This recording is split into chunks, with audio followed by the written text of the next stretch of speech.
let's talk about how to claim the home office deduction if you're an S corporation. While you can take a home office deduction as an S corporation, it's a little bit different of a process than taking it as a single member LLC, which you usually take on your year-end tax return. So let's go through the process of how to appropriately complete the home office deduction for S Corp compliance purposes.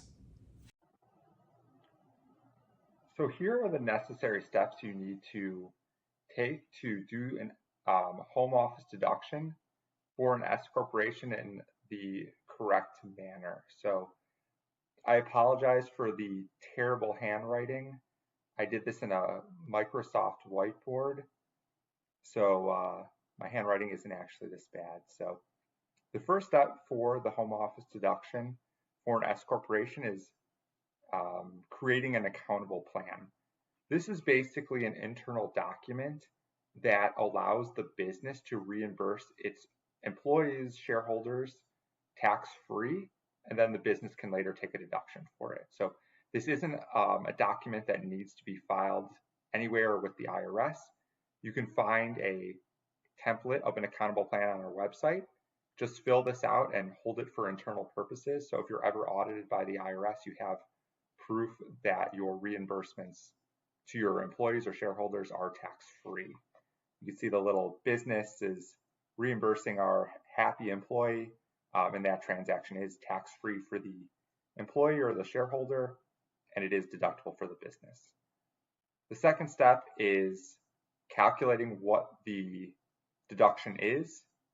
We have a template that you can see. Let's see if I can pull that up.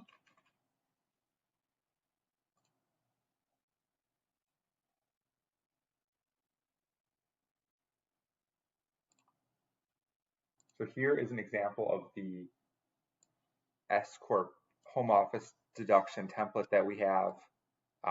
Basically start by filling in the square footage of your home office. This could be a separate room. It could be an area in your home as long as it's solely used for business purposes.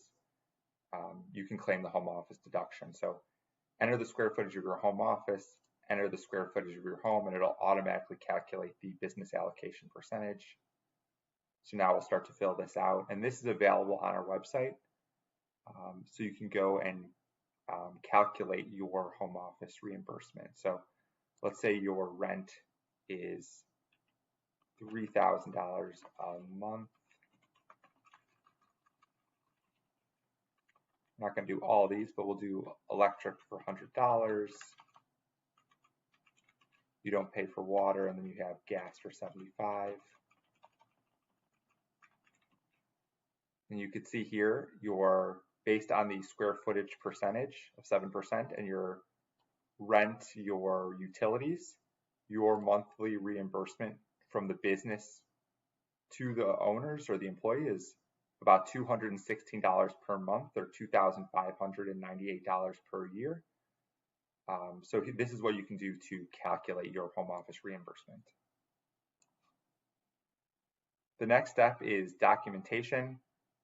You just need to make sure you have support for all the items in your calculation. You don't need them for the tax return themselves, but if you're ever audited, just make sure you're prepared to defend any of these specific amounts.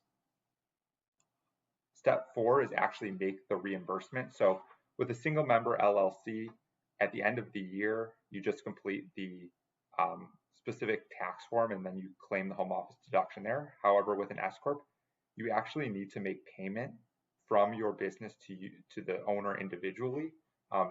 This can be done quarterly, monthly. The more often it's done, the better practice it is.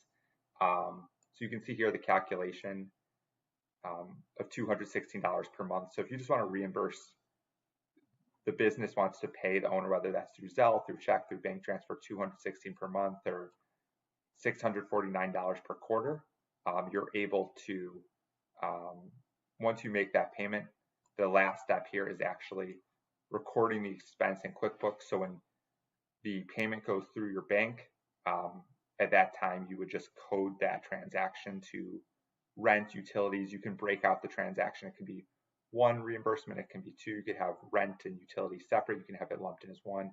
It doesn't really matter, but the final step is just taking that deduction and coding that transaction as rent. So I hope this helps clarify how to take the home office deduction for an S Corp in the correct manner.